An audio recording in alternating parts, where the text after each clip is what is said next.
जिस लड़के ने मुझे देख के सीटी बजाई, चढ़ एक भी नहीं मिलता। लेकिन मैं तेरे भविष्य के बारे में बच्चे चिंता कर रहा हूँ। यहाँ से डॉक्टर साहब की लगातार जय बोली जा रही है। सच बात तो ये है कि उन्होंने पूरे देश में, पूरी दुनिया में जय बोलने वाला काम किया है। और मुझे ढंग से सुन लीजिए, मुझे ठीक से सुन लोगे तभी डॉक्टर साहब तक पहुंच पाओगे, क्योंकि मित्रों चहल पहल का माहौल है। 8-10 मिनट आपके बीच में रहूंगा और सबसे पहले नमन करता हूं इस शौर्य की भूमि को जिन्होंने भारत की सीमाओं को सबसे ज्यादा खून दिया है, सबसे ज्यादा बेटे दी है। नमन करता हूं। दो पंक्तियों में आगे से लेकर पीछे तक, बाएं से लेकर दाएं तक मुझे बता देना। अगर दो पंक्तियों में आपका समर्थन मिल गया श्रद्धेय डॉक्टर साहब की उपस्थिति में, तो मैं 8-10 मिनट पढ़ने के लिए अपने आप को काबिल बना पाऊंगा। मैं बस इतना कहना चाहता हूं, दूसरी पंक्ति बता देगी कि मैं मेवाड़ में खड़ा हूं या कहां खड़ा हूं, कि शौर्य और गौरव गाथा का, कि शौर्य और गौरव गाथा का जब प्रतिमान लिखा मैंने, अब मेवाड़ तैयार है, कि शौर्य और गौरव गाथा का जब प्रतिमान लिखा मैंने, एक शब्द की भाषा में बस राजस्थान लिखा मैंने। नमन करता हूं, प्रणाम करता हूं। अपनी मुखरता थोड़ा और बढ़ाना।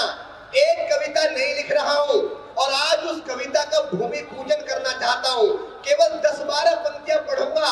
अगर आपने मन के साथ सुन लिया तो पूरे देश में पढ़ूंगा, वरना उस कविता को यहीं रोक दूंगा। कि शौर्य और गौरव गाथा का जब प्रतिमान लिखा मैंने, एक शब्द की भाषा में बस राजस्थान लिखा मैंने। और उनके संग में एक नाम लेता हूं, कि उनके संग में यज्ञ हवन पूजा आरती और जाप चले। उनके संग में यज्ञ हवन पूजा आरती और जाप चले। उनके संग में यज्ञ हवन पूजा आरती और जाप चले। धर्म बचाने चेतक ले जब महाराणा प्रताप चले। मजा नहीं आ रहा। वो एक ना की एक बार दोनों हाथ आकाश में उठाकर तालियों की गड़गड़ाहट के साथ बताइए कि मैं काव्य पाठ करने आया हूं। कि उनके संग में यज्ञ हवन पूजा आरती और जाप चले। धर्म बचाने चेतक ले जब महाराणा प्रताप चले। 7.5 फुट के राणा। लोगों ने कह दिया अकबर महान। साहब जितना अकबर का कद हुआ करता था, उससे 2 गुना तो राणा प्रताप के सीने का नाप हुआ करता था। साहब कहना चाहता हूँ कि 7.5 फुट के राणा, 7.5 फुट के राणा, सीना जबरदस्त जना था। माता जयवंता ने मानो बब्बर शेर जना था। माता जयवंता ने मानो बब्बर शेर जना था। 17 किलो कवच के संग में 10 कीजे शमशीर रखी। 80 किलो के भाले के संग मातृभूमि की पीर रखी। ढाल हाथ में होती थी, ये देख के दुश्मन डरता। 2 कुंटल वजन साथ में ले जब रणथल शेर उतरता। तब तब चेतक की टापे मुगलों को बहुत डराती। तब तब चेतक की टापे मुगलों को बहुत डराती। मुगल वंश ने नंदवंश की नानी याद दिलाती। अकबर कहते 8 निमंत्रण, कि 8 निमंत्रण अकबर के 8 निमंत्रण भिजवाए थे कि मेवाड़ हमारा नाम कर दो, बाद में हम आपको पूरा भारत दे देंगे। कि 8 निमंत्रण अकबर के, मेवाड़ हमारे नाम करो, बदले में आधा भारत ले, अपना पूरा काम करो। महाराणा ने बोल दिया अधिपत्य मुझे स्वीकार नहीं। माँ का सौदा वो करते हैं जिनको होता प्यार नहीं। माँ का सौदा वो करते हैं जिनको होता प्यार नहीं। और अकबर का चाहे बाप लड़े। अगली पंक्ति में राजस्थान मुझे बता दे कि मैं सच में राजस्थान में खड़ा हूं। कि अकबर का चाहे बाप लड़े, ना राणा सम्मुख ठहरेगा। अकबर का चाहे बाप लड़े, ना राणा सम्मुख ठहरेगा।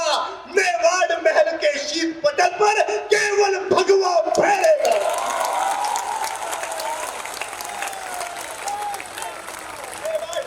कि अकबर का चाहे बाप लड़े, ना राणा सम्मुख ठहरेगा। मेवाड़ महल के शीश पटल पर केवल भगवा फैलेगा। हे बलिदानी माटी, हे बलिदानी माटी, वीरों को चैतन्य किया तूने। धन धन मेवाड़ धरा, भारत को धन्य किया तूने। धन धन मेवाड़ धरा, भारत को धन्य किया तूने। और ऐसा शेर दिया, ऐसा शेर दिया। कविता की अंतिम पंक्तियां मेवाड़ ने मुझे बता दिया कि इस कविता को पूरा करके पूरे भारत में गाया जाना चाहिए। अंतिम पंक्तियां रखता हूं कि धन्य धन्य मेवाड़ धरा, भारत को धन्य किया तूने। और ऐसा शेर दिया, ऐसा शेर दिया, दुश्मन के अंग अंग को छाट दिया। ऐसा शेर दिया। तालियां रोकना अगली पंक्ति पे अकबर महान कहने वालों के चेहरे पे थप्पड़ की तरह आपके ताले लगे कि ऐसा शेर दिया दुश्मन के अंग अंग को छांट दिया, बहलोल खान को एक बार में घोड़े के संग काट दिया।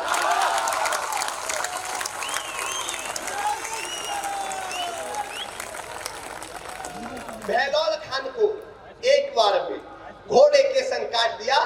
मित्रों, इतिहासों में एक भी घटना नहीं है कि हमने किसी का राज्य जीतने के बाद, इसकी आवाज थोड़ी देर पहले की वैसी कर दो, एक घटना नहीं है कि हमने किसी राज्य को जीतने के बाद उनकी स्त्रियों को हाथ लगाया हो, माता बहनों का अपमान किया हो साहब। लेकिन उसके बाद अगर झारखंड में कोई कांड हो गया, लोगों ने कहा कि यह कांड इसलिए हो गया कि 100 करोड़ हिंदू असहिष्णु हो गए, इंटॉलरेंस भारत में बढ़ गई। बुद्धिजीवियों ने कहा साहब हम कभी असहिष्णु नहीं थे, हम सदा से सहिष्णु थे, हम सहिष्णु हैं, हम भविष्य में भी सहिष्णु रहेंगे। 14 बार महमूद गजनबी ने सोमनाथ के मंदिर को तोड़ा, पुजारियों ने उसे हाथ नहीं लगाया, तो हमसे बड़ा सहिष्णु कौन हो सकता है, हमसे बड़ा एकतावान कौन हो सकता है। इस देश को अनगिनत बार बंटवाने के बाद भी आज हम कौमी एकता और भाईचारा का नारा लगाते हैं, तो हमसे बड़ा सहिष्णु कौन हो सकता है, हमसे बड़ा एकतावान कौन हो सकता है। तब जा कहता हूं कि पाप कभी नहीं करते हैं, हम सदा पाप से डरते हैं। कौन लोग हैं हम, क्या लोग हैं, हमारी पहचान क्या है कि पाप कभी नहीं करते हैं, हम सदा पाप से डरते हैं, तुलसी का पूजन करते हैं, रोज जलहरी भरते हैं और रोज परिंदे अपनी छत पर दाना चुगने आते हैं। बड़े बड़े उपहासों को भी हम यूं ही सह जाते हैं। बड़े बड़े उपहासों को भी, नमन करता हूं जो लोग ताली बजा रहे हैं, कि बड़े बड़े उपहासों को भी हम यूं ही सह जाते हैं। और ताकत के दम पर हमने किसे सताया ये बोलो, ताकत के दम पर हमने किसे सताया ये बोलो, तलवारों की धार दिखाकर तिलक लगाया ये बोलो। अरे जिहादी जो मैल था उसको हमने साफ किया था जी, 17 बार मोहम्मद गौरी हमने माफ किया था जी, 17 बार मोहम्मद गौरी हमने माफ किया था जी। मैं यदि सहिष्णु ना होता कश्मीर में काटा ना जाता। साहब सबसे बड़ा सहिष्णु मैं यदि सहिष्णु ना होता कश्मीर में काटा ना जाता, मैं यदि सहिष्णु ना होता ये भारत बांटा ना जाता, मैं यदि सहिष्णु ना होता गुरुओं पर वार नहीं होते, आर्वस्तित भारत के टुकड़े हर बार नहीं, आर्वस्तित भारत के टुकड़े हर बार नहीं होते। मैं यदि सहिष्णु ना होता तो कोई कलंकी ना कहता, संसद के गलिहारे में भगवा आतंकी ना कहता। मैं यदि सहिष्णु ना होता हिंदू बदनाम नहीं होते, मैं यदि सहिष्णु ना होता हिंदू बदनाम नहीं होते, मैं यदि सहिष्णु ना होता तंबू में राम नहीं होते। साहब सहिष्णुता की इससे बड़ी मिसाल पूरी दुनिया में नहीं हो सकती। 100 करोड़ का हिंदू समाज अगर चाहता तो 100 घंटे में मंदिर बना देता, लेकिन हम 29 साल माननीय सर्वोच्च न्यायालय के द्वार पे खड़े रहे कि सर्वोच्च न्यायालय चाहे इधर फैसला दे दे चाहे इधर फैसला दे दे, हम उस फैसले को मानेंगे। इससे बड़ी सहिष्णुता की मिसाल पूरी धरती पर नहीं होगा। बहुत अच्छे। मैं यदि सहिष्णु ना होता तो कोई कलंकी ना कहता, मैं यदि सहिष्णु ना होता तंबू में राम नहीं होते। और लगता है तुम हिंदुस्तान कंगाल बनाकर मानोगे, सारा भारत काश्मीर बंगाल बनाकर मानोगे। ना तंत्र काम में आता है ना मंत्र काम में आता है। अगली पंक्ति में बताता हूं क्या चीज काम में आती है। हम उस अहंकार में रह गए कि हमने 4 वेद लिख दिए, 18 पुराण लिख दिए। सत्य सनातन वैदिक धर्म बहुत प्राचीन है, इसको कोई नहीं मिटा सकता।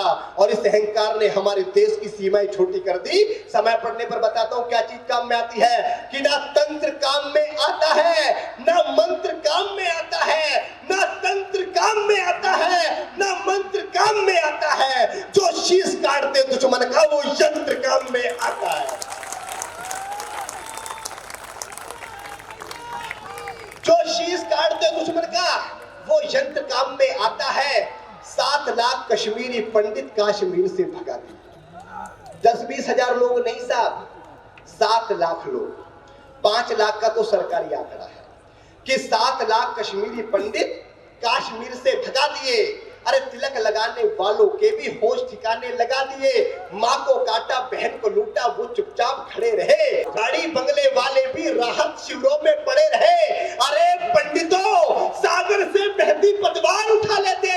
ललकारता हूं लोगों को, आखिर कैसे भाग गए कश्मीर की घाटी छोड़कर 7 लाख लोग? उन लोगों को क्या करना चाहिए था कि अरे पंडितों, सागर से बहती पतवार उठा लेते, 7 लाख में से केवल 100 ही हथियार उठा लेते। आपकी ताजा कमजोर की क्षमा करना मुझे। एक कोशिश और करता हूं, राजस्थान इतनी कमजोर ताली में पढ़ने की बिल्कुल आदत नहीं है, और जहां 1 लाख लोग बैठे हो वहां इतनी कमजोर ताली नहीं होनी चाहिए। एक कोशिश और करता हूं कि अरे पंडितों, सागर से बहती पतवार उठा लेते, 7 लाख में से केवल 100 ही हथियार उठा लेते, और दुश्मन की छाती पर जाकर सीधे ही तन जाते तुम। केवल कुछ दिन की खातिर ही परशुराम बन जाते तुम।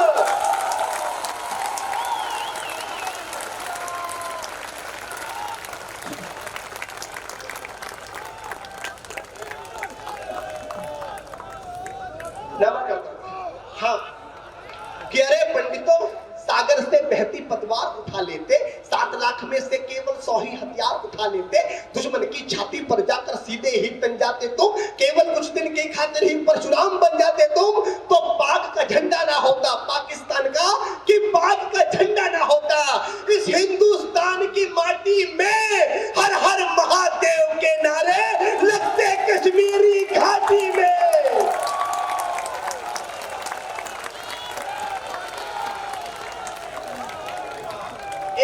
आ गई, लोगों के पेट में दर्द हो गया कि ये फिल्म फर्जी है। दिल्ली के मुख्यमंत्री ने बयान दे दिया विधानसभा में, फिल्म फर्जी है। 4 दिन बाद कहता है कि फिल्म बहुत अच्छी है, सभी को देखने जाना चाहिए। 8 करोड़ की फिल्म को आपने 1400 करोड़ पर पहुंचा दिया। ये आपकी ताकत है कि देश में सच जो भी बोलेगा तो सुना जाएगा, उसको अनुकरण किया जाएगा। कि कश्मीर पर फिल्म बनी, कश्मीर पर फिल्म बनी, हर हिंदूवादी जाग गया, सच्चाई की परत खुली, ये देख जिहादी भाग गया। और शत नमन विवेक, तुम्हें कितना विवेक लगाया है। जो कौम सदी से सोई थी उसे हंटर मार उठाया है। जो कौम सदी से सोई थी उसे हंटर मार उठाया है। और ठाकुर पंडित जाट नहीं, ठाकुर पंडित जाट नहीं, हर बेटा वहां सिंधु का था। जो श्वेत बर्फ में लाल गिरा वो रक्त वहां हिंदू का था। जो श्वेत, आपकी ताजा कमजोर, क्षमा करना।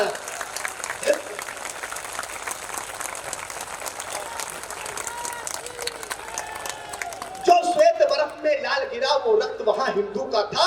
वो मैया दादी चीख मार छतों से झांक रही थी सब। वो बहन बेटियां इज्जत खातिर विष को फांक रही थी सब। और जिसको जन्नत कहते हैं वह नर नारी का भक्षण था। और जिहादी ताकत को भी सत्ता का संरक्षण था।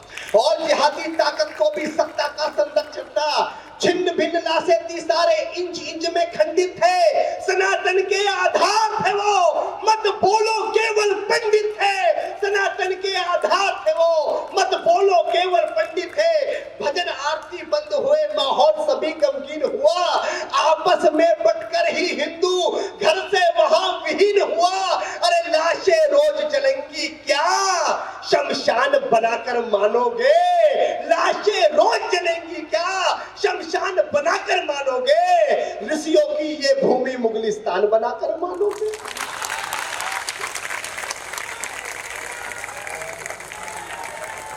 ऋषियों की ये भूमि मुगलिस्तान बनाकर मानोगे? हृदय ना कोमल करना, पाषाण के जैसे खड़े रहो। जो घाटी में संहार हुआ, हर व्यक्ति के संग खड़े रहो। अब हर मंत्री का बोध जगे और हर हिंदू का क्रोध जगे। जगन्नाथ जो भेज रहे उस हर मंत्री का क्रोध जगे और शंखनाद हो घाटी में। 5 मांग रखता हूं भारत सरकार के सामने। अगर भारत सरकार ये 5 मांग पूरी कर देती है तो हमारी सबसे बड़ी जीत हो जाएगी। तब क्या कहता हूं कि जो सीमा पार से मदद मिली उनके मंसूबे पस्त करो। पाकिस्तान चाइना से जितनी भी सहायता आ रही है वो तत्काल सहायता बंद होनी चाहिए। हमारी रॉक और मजबूत किया जाना चाहिए। तो सीमा पार से मदद मिली उनके मंसूबे पस्त करो। के बाद हुई जो सभी रजिस्ट्री रद्द करो। नमन मेवाड़ प्रणाम करता हूं।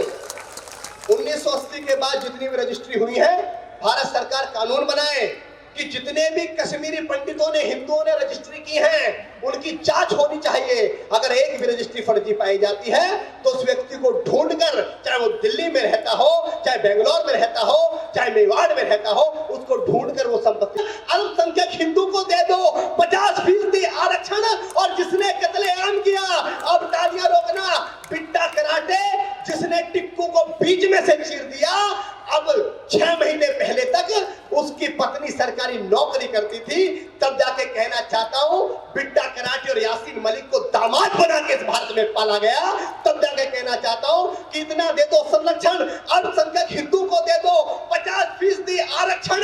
और जिसने कत्लेआम किया, जिसने कत्लेआम किया, उसकी भी बाजू छाटो, यासीन मलिक और बिट्टा कराटे को भी आरे से काटो।